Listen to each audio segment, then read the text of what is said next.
Kamusta mga kalapatid, mga kapatid, mga kaburo ko to. So ngayon is mag-unboxing tayo ng ibon na pinadala sa atin. Yan. Hindi ko lang kung kanino galing to, kung kanino to nabili.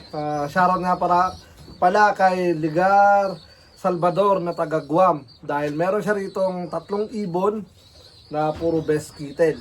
So, itong 3 to, una dalawa lang eh. Dalawang best kitten, dalawang hen, tapos nag-add siya ng isang cock, tapos ngayon, ito, isang cock ulit. Na di ko sigurado, pero possible na best kitten ulit to kasi mahilig siya sa best kitten dahil, teka lang, kuha tayo ng gunting. Dahil sa Guam is short distance lang do, kaya nag-aarap siya ng mga pang sprinter lang, mga speed bird. Yan, so tara, let's go. Shoutout ulit kay Ligar Salvador. Yan. Ng Guam. Siyempre, shoutout sa mga taga Guam. Yan. Saka yung mga taga Saipan pala. Shoutout nga pala. Kalimutan ko. Ano bang club yun? Sorry tol. Pero yun, shoutout sa mga taga Saipan. Saipan ba yun? Alright, sa next vlog, make sure ko na ma-shoutout ko yung mga yun. Yun. Eto na. Yan. Blue bar, white light. Ring number. Teka lang. 7163 2021 AA. Yan, blue bar, white light. Yun. So, di ko lang kung ano yung lahi na ito. Yeah.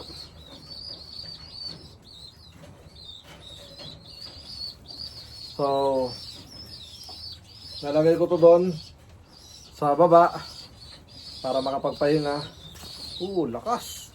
So, tingnan natin kung ano pa yung nasa loob. So, ito yung, papakita ko na rin nga pala sa inyo yung 3 ng ibon na nandito sa atin. So, ika-quarantine natin to. Lalagay ko muna dito sa may separate nating cage.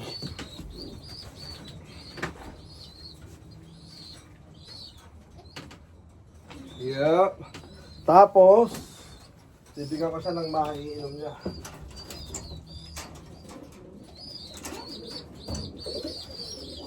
So, ito muna ipapainom natin. Yep. Kasi di ko pa siya pwede bigyan ng kung ano-ano. Dahil kakarating lang niya. Yan. Hindi ka pwede magbigay ng mga electrolyte or something. Dahil galing sa biyahe. So, kailangan niya muna ma-relax. Plain water lang. So, ito yung magiging kapares niya. Nilagay ko na rito.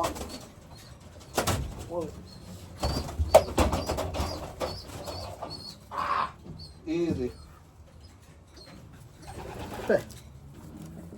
So, ito yung magiging kapares niya.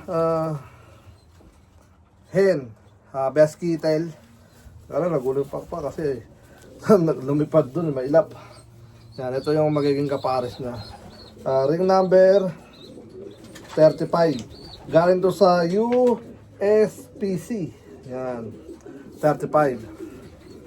Yep. So ito is ready to breed na rin. Yan. Best kitten. Lipad po. Ito yung magiging kapares ng blue bar na yon. Alright. So, balik na natin. Mahirap din yung dalawa. Ilalagay ko na dyan para masanay na. Kakalagay ko lang to kaninang umaga. So ito naman yung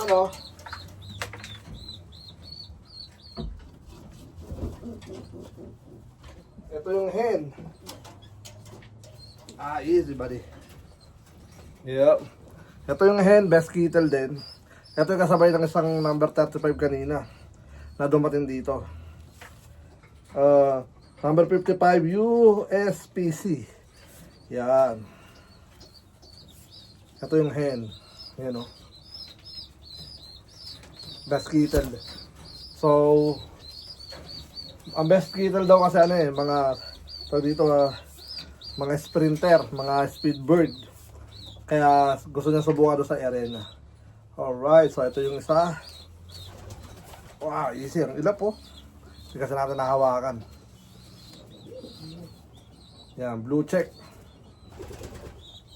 Tapos yung kapares.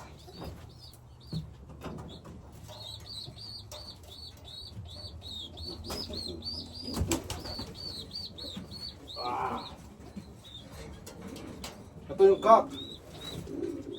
Galing din to ng ano eh. USPC.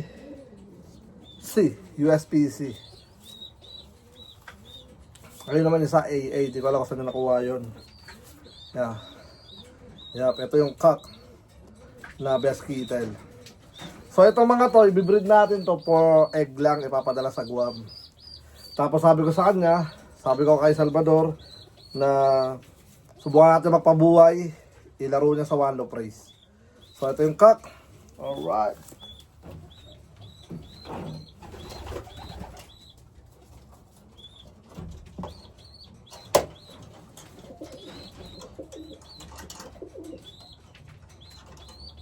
So tingnan natin kung may laman pa tong ano, kung may kasamang laman.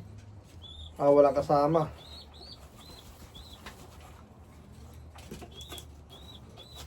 Ano lang.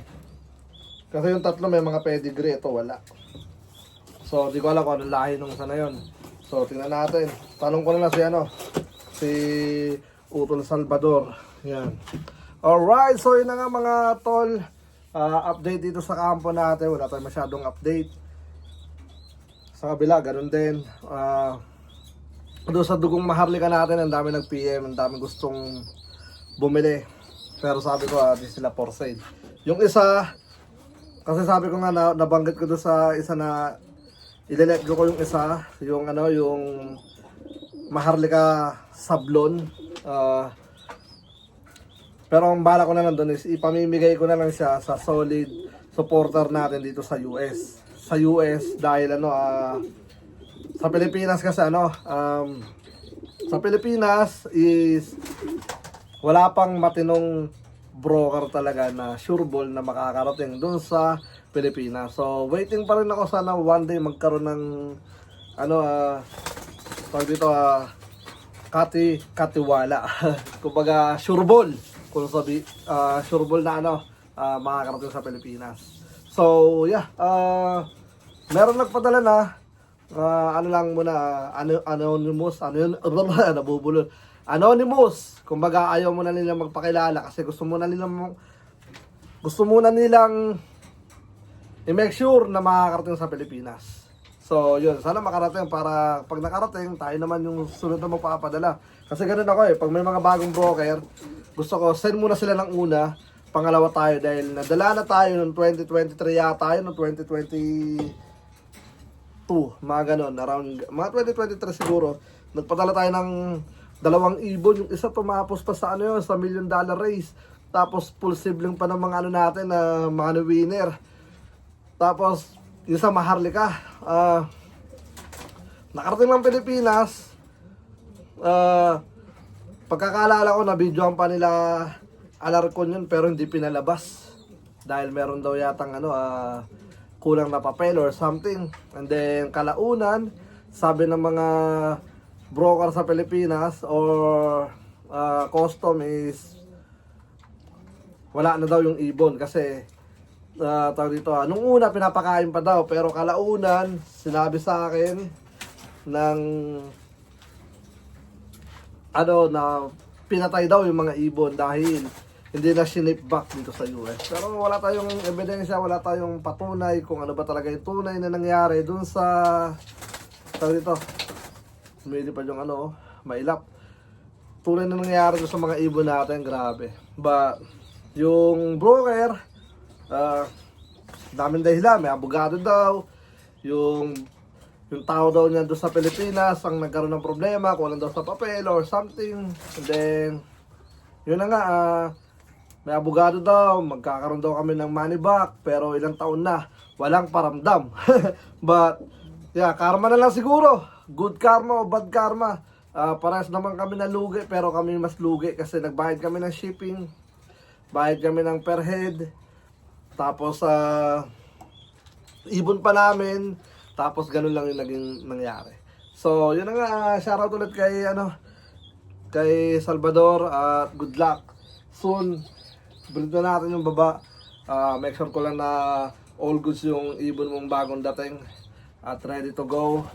Siyempre ngayon stress pa yan galing sa biyahe. Pakainin natin tapos breed natin soon. Update kita. So hanggang dito na lang muna. Peace out. Let's go. Huwag niyong kalimutan. Yun nga pala. Sabi ko nga pala, teka lang. Ito pala yung magiging ito pala yung magiging natin, tawag dito, ano ba tawag doon? Mechanic. Kasi nagpaplano ako magbigay ng 10 tigpa 500 sa Pilipinas at isang ibon dito sa US. Pero dito sa US, sagot nila ay shipping. Papunta sa kanila yung ibon. Ayun ang mangyayari. Pipili ako ng isa mula sa mga money winner natin ibon na mga sibling, parang gano'n, no? Pipili ako ng isa yung solid at karapat dapat na mabiyayaan. Yun lang. Gusto ko yung kailangan pag dinalaw ko yung yung tawag dito, yung FB, kailangan may share ka. Ayun lang gusto ko. Nakasubscribe ka sa YouTube channel natin, sa Facebook page, tapos make sure na meron kang share ng mga video natin at mabibigyan kita ng isang ibon na mula sa mga money winner natin. Siyempre, ganun din sa Pilipinas, 10 na tigpa 500. Kailangan nakasubscribe ka sa YouTube channel natin at nakapollow ka sa page natin. At siyempre, ganun din, may share ka ng mga videos natin. So, plano ko siguro before end of the month. Yan. Kasi medyo busy pa tayo ngayon. So, bago mag-accept ng mga ibon, yan. End of the month ng January, pipili ako ng 10 mapalad sa Pilipinas at isa dito sa US. So, let's go. Peace out.